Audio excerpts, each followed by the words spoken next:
जगातले सगळे business leaders आणि पॉलिटिकल लीडर्स एकत्रित येतात। त्या ठिकाणी मोठ्या प्रमाणात नेटवर्किंग होतं, विचारांचं आदानप्रदान होतं आणि मोठ्या प्रमाणात इन्व्हेस्टमेंटचं देखील त्या ठिकाणी नेटवर्किंग होतं आणि त्या दृष्टीनेच मी त्या ठिकाणी चाललेलो आहे।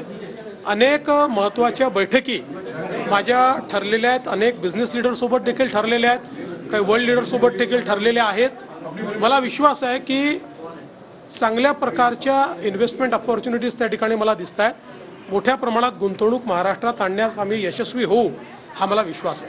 दावोस जा रहे हैं, क्या विषय दावोस जा रहे हैं आप? वर्ल्ड इकोनॉमिक फोरम की बैठक दावोस में होती है।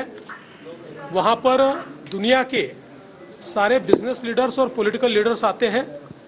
बड़े पैमाने पर नेटवर्किंग होती है, आदान प्रदान होता है। वहाँ पर इन्वेस्टमेंट की जो अपॉर्चुनिटीज़ होती है उसके ऊपर एक प्रकार से आदान प्रदान होता है। तो मैं उसी दृष्टि से वहाँ पर जा रहा हूँ। देश और दुनिया के बिजनेस लीडर्स और पॉलिटिकल लीडर्स के साथ मेरी बैठकें तय हुई है और मैं मानता हूँ कि बड़े पैमाने पर इन्वेस्टमेंट ये महाराष्ट्र में लाने के लिए हम लोग सफल रहेंगे। दिल्ली चुनाव में महिलाओं को भी 2500 रुपए की घोषणा पत्र में बीजेपी ने बताया है, तो क्या लगता है कितना ये मास्टर स्ट्रोक होगा? देखिए, दिल्ली की जनता का केजरीवाल जी के ऊपर से विश्वास उठ गया है और वो मोदी जी के नेतृत्व में बीजेपी की सरकार लाना चाहते हैं और इस बार बीजेपी की सरकार वहाँ आएगी। नाही, मला असं वाटतं की लवकरच पालकमंत्र्यांची घोषणा होईल। आमचा अंतिम चरणामध्ये आहे, लवकर होईल। सर, बीड प्रकरणी नव्हते त्यामुळे त्यांनी राजीनामा दिला का, अशा प्रकारची चर्चा सुरू झालेली आहे। बीड प्रकरणी आता कारवाईची मकोकाची मागणी होती, ती झाली। आता कुठेतरी तपास नीट होऊ दिलं पाहिजे, राजकारण बंद झालं पाहिजे। 100% जर तपास यंत्रणांना आपण नीट तपास करू दिला नाही आणि सगळ्या गोष्टी या तपास यंत्रणा रोज बाहेर सांगू शकत नाही। तपासामध्ये अनेक गोष्टी गोपनीय ठेवूनच त्याचा तपास केला जातो।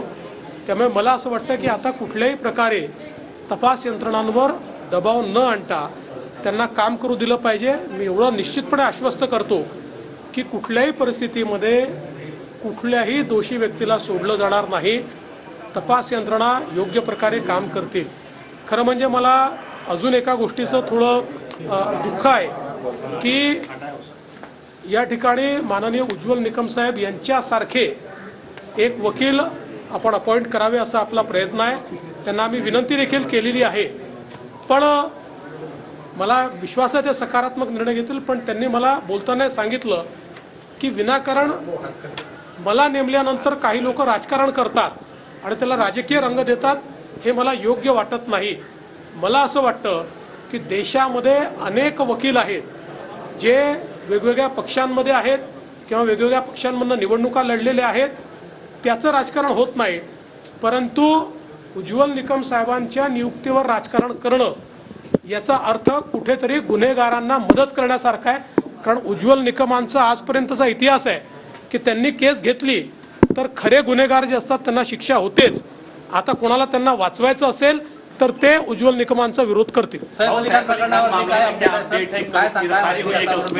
या संदर्भात जी माहिती आपल्याला पोलिसांनी दिलेली आहे त्याच्या पलीकडची माहिती आता तरी नाही।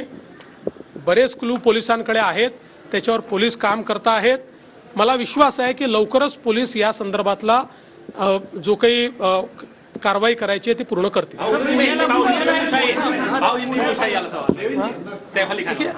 ऐसा है, उस मामले में पुलिस की तफ्तीश जारी है। पुलिस ने इसके बारे में आपको ब्रीफिंग भी दिया है। बहुत क्लूज पुलिस को मिले हैं। मुझे लगता है कि पुलिस जल्दी इस केस को जीरो डाउन करेगी।